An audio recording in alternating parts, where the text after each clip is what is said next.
quick thank you to our sponsors for making this podcast possible. They keep this show free to listen to.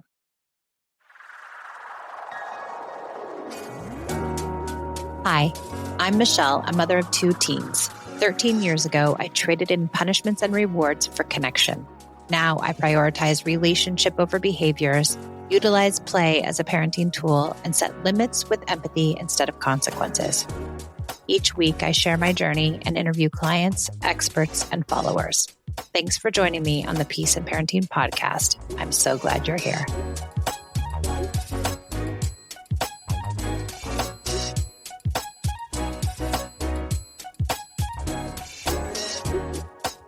Welcome to the Peace and Parenting podcast. I'm Michelle, and I have a lovely guest, Mariah, who has a parenting question, who is also part of our lovely Peace and Parenting community. So, Mariah, will you introduce yourself, please? Yes, I'm Mariah. I have an almost 5-year-old son.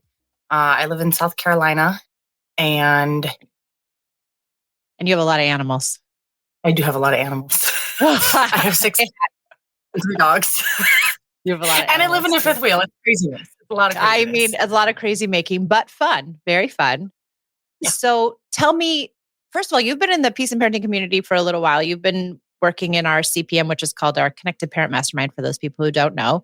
And you've also just started one-on-one coaching, and you have a parenting question. So we've got all kinds of places where you are working on deeply and hard and working hard on your parenting. Tell me about, first of all, before we get into your question, how has been your experience in the Connected Parent Mastermind? It has been like life-changing, honestly, for us. That's why I'm still here, and I'm still trying to do more and more of all the things, because I have a very strong, sensitive, hard, what is the word? I can't think of the word. Hard-headed. Challenging. Yeah, like he's very stubborn. Like he's going to fight against you kind of thing. And no matter what we did with him, nothing worked until we found this. And this has been the only thing that has given us like glimmers of hope. And we've started to kind of work through things, and his demeanor towards me has changed. Like he'll come up to me and he'll give me a big hug and he'll tell me, "Mama, you're the best mama in the world for me," or "I love you so much," or, like it's so sweet. And sweet. So even though we still have a lot of hard times, I know that like we're getting there, Yeah, we're climbing the mountain. You are climbing the mountain. It's a hard mountain when we have these kids who are strong-willed, because they throw us for a loop. We find ourselves at major losses. And I feel for you because I have that kid too. And you just had your first, how was your first coaching session? It was awesome. We had our coaching session with Martha, and she was amazing. And she gave us like a lot of really good insights. And we kind of had a lot of really good like brainstorming things to help us with some of the challenges that we've been having, and like different ways to take the tools and apply them in like ways that I didn't quite put together to try to do myself, So it's been really helpful to have that outside, like, well, take this tool and apply it in this way, where I'm like, oh my God, why didn't I think of that? Like, well, I think it's hard because we get so entrenched where we're at. But when we have somebody who comes at like bird's eye view and who can just say, oh, here's your blind spot. I see your blind spot right here and right here. It just makes it helpful. Okay. Thank you for that. Now, tell me your question. So my question is about correction. Like, what counts as a correction? Because I was thinking about this one day where like, we'll have little things where like, I don't know, Atticus will get up and jump. He'll start jumping like on the couch, or just something that's like kind of minor, that I don't really necessarily like, or I'm like, hey, that's kind of dangerous, whatever. And so I'll just be like, hey, bud, can you please not jump on the couch? But then I was thinking about it. I'm like, there have been times in my life where I've been doing something and somebody has even politely said to me like, hey, can you please not do that? And then I'm like, I feel kind of icky. Like, I feel kind of like, oh, like I'm like, it's like embarrassing maybe. And so then I was like, okay, am I making my son feel that way by just these little, it seems like a kind, just like a request. And so then I was like, does that count as a correction? Like, is that pushing out a connection? Like, and then if it is, then with these little situations, how would I like address? What do you do? Yeah. Yeah. Good question. I don't think you're alone.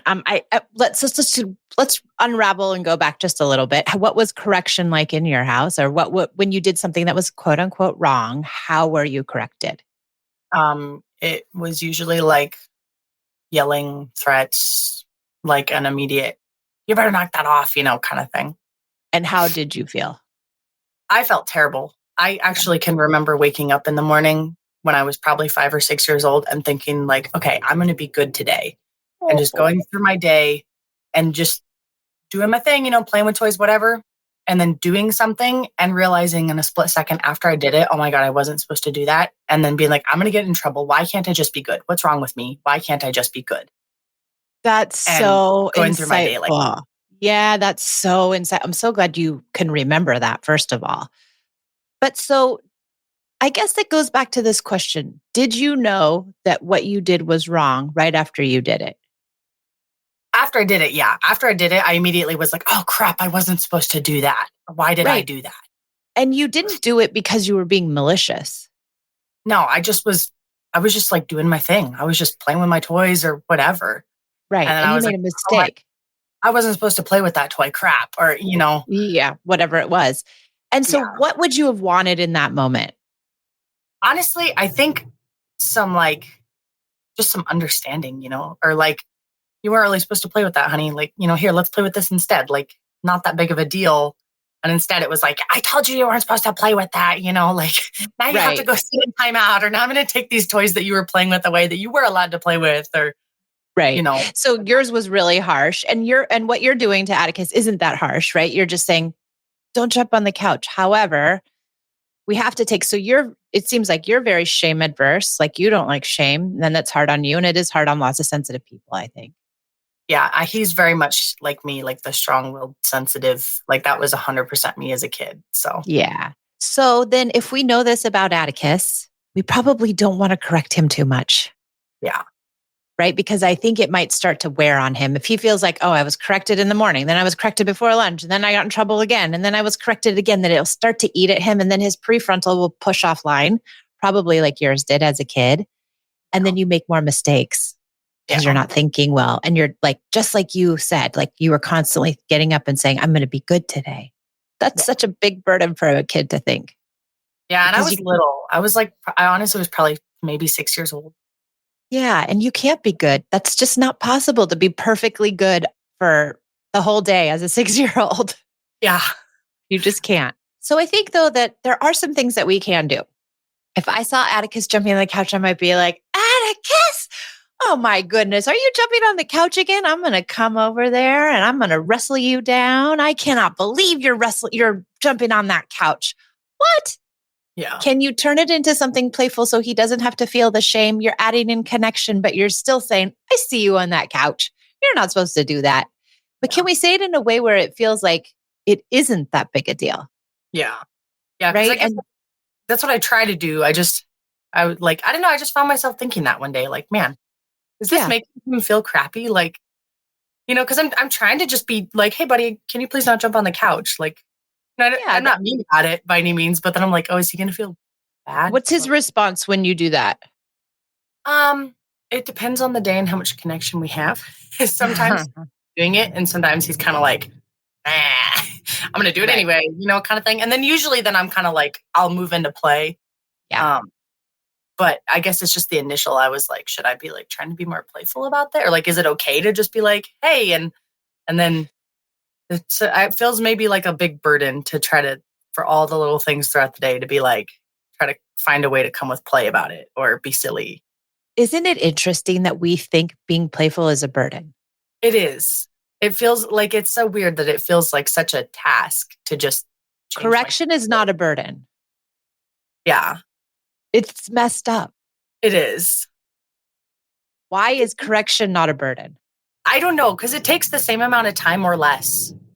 Like in all honesty, like I find myself stuck in that, like, oh, I don't have time for this. And then I'm like, the fight that I have from the correction probably took longer than if I had just been goofy.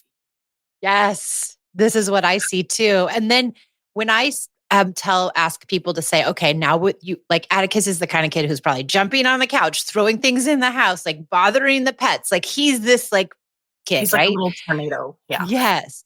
So if you respond to him, if you make like this, make it your project, right? An emotional project. And you respond every single time for like a week with play. You just say, okay, I'm going to do this. It's going to be hard because it isn't that correction is is easier. It's that just we want to do it because it's what's been done to us. So it feels right and normal. So we're fighting against that old pattern, right? You have to eke yourself out of that old pattern and say, no, no, no, I'm going to do the play piece instead. That's the hard part of it. So if you could do that every single time for like a week, you will see the off track behaviors decrease because the connection has increased. And the big stuff I'm pretty good about, like come to play with, like, if he's doesn't want to brush his teeth or, I don't know, throwing things across the house. Like, but I guess it's just kind of like those little things that I don't necessarily see as like a bad behavior per se, but I'm just kind of like, oh, let's maybe not jump on the couch or, like Yeah. the little things. And it's just, I mean, you could definitely say that. I think you might have more success and create more connection and see a decrease in those little things more if you try the play. Try it. Yeah. I mean, it's not going to hurt. No, it definitely won't hurt. And if you only remember half of the times, then half of those times become connective. And I think that's the other piece. Like people will say, like you just said, like we think connective parenting takes longer, but we just change the interactions that we have and we like replace connection. We replace correction with play. We replace punishment with empathy. We just, the same interactions, we just have a different response. Yeah. Yeah.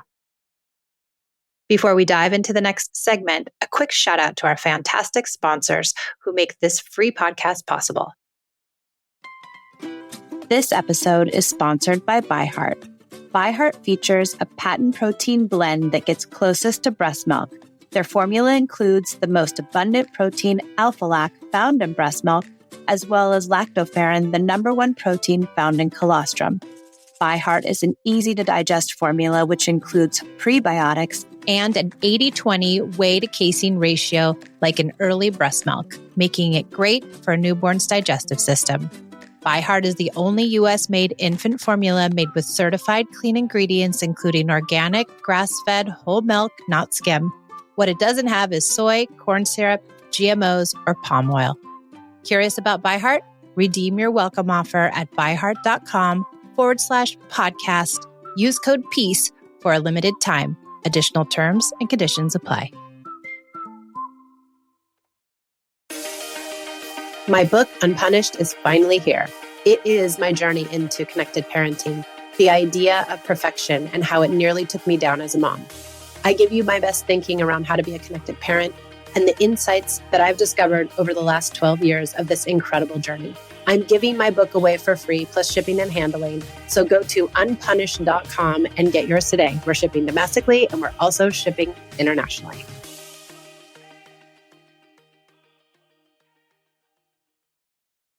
Okay, let's get back to the show.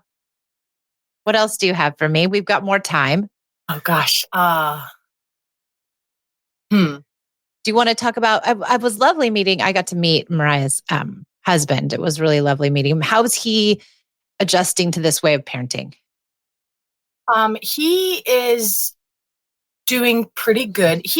My husband is a saint and he takes whatever I throw at him. Like I am like, hey, I found this thing. And like, I'm like the crazy research person, like I'm really ADHD and I'm always like hyper focusing on this and that. And I'm like, I come to him and I'm like, hey, I found this thing and I think it's amazing and wonderful. And it makes sense because of all of these reasons. And he's like, okay, I mean, that does kind of make sense. Sure. Let's give it a shot, kind of thing.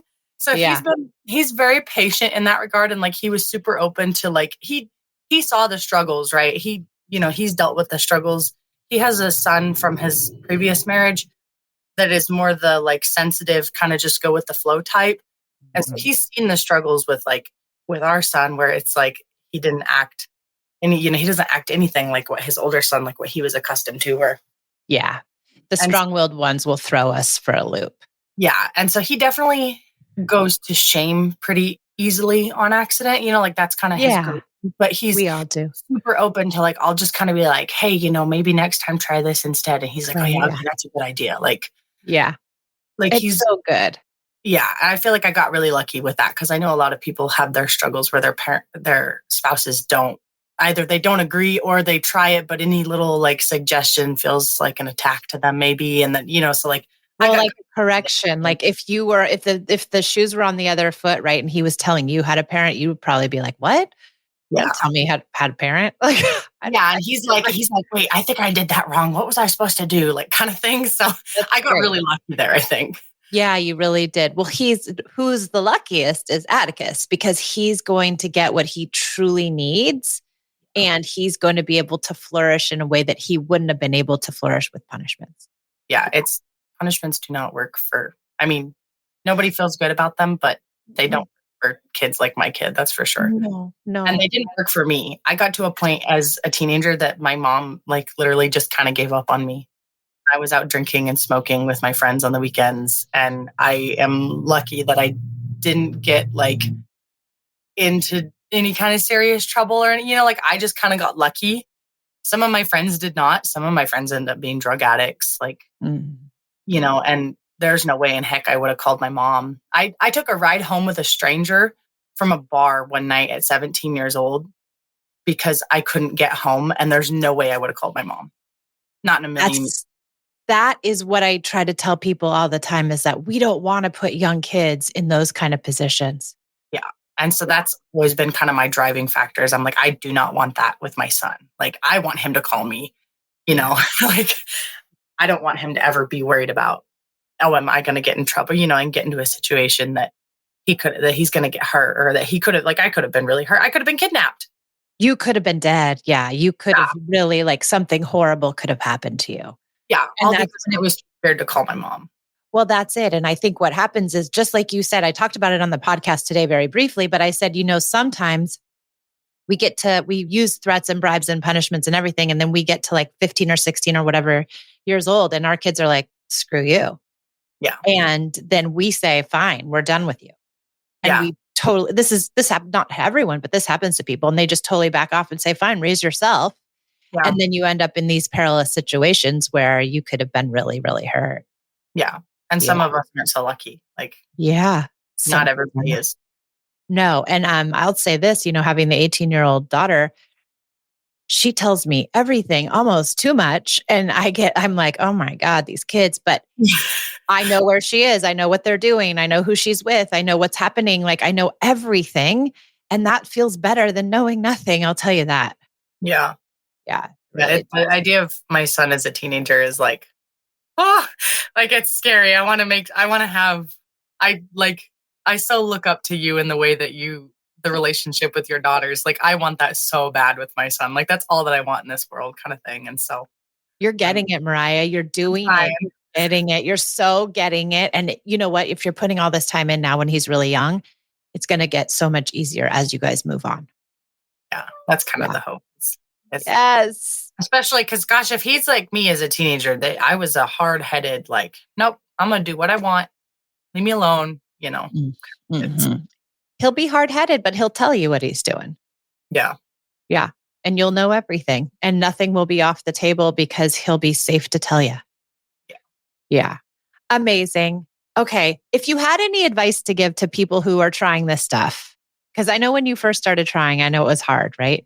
What would you give to those folks who are like trying it and maybe it's not working or they're struggling? Honestly, I mean, I feel like everybody says this, but stick with it because we had the experience where when we first started, I saw a really big shift and it really, like, it was good. Things were getting better. Things were, and then it started to go back downhill again. And then I was like, I'm not doing this right. Like, this isn't working. Like, what's going on? And I was in like every group support call, like somebody help me. And then I got, and it led us to the one-on-one, but it's like, the more that you keep up with it, I feel like it's a roller coaster. It's not a straight line of just, you started it and then now it works. Yeah. But then also you have to kind of change the way that you're looking at it because are you looking at the relationship that you have with your kid? Or are you looking at how much obedience are you getting from your kid in terms of, is it working? Oh, Mariah, you're speaking my language. Because do you want an obedient little kid? I mean, maybe you do. In theory, an obedient little kid sounds great. But obedient little kids are the ones at the park that somebody says, hey, come get in my van. And they just do, and they leave and you lose your kid. And it sounds terrible, but like, that's kind of what I remind myself whenever he's like, nope, I'm not going to do that. Like, Mom, like, I'm like, okay, I don't want a blindly obedient little little child. Like, No, and that keeps them safe. Like you said, they'll say no. They won't trust certain people. They're going to stand up for themselves. My Esme, she will not let you bully her. There is no way on earth. She is strong in herself. And so it's like, it protects them. This voice protects them. Yeah. Yeah. Oh, I love that, Mariah. Mariah, thank you for sharing this half hour with me. I so very much appreciate it. Thank you for doing this work on the behalf of Atticus. I'm thanking you because he won't thank you yet, but he will later. And we love having you in our group. So I can't wait to see you next time. Yeah. Thank you so much for having me. It was kind of an experience. Thanks, everybody. Thanks for joining us on the Peace and Parenting podcast. We'll talk to you next time.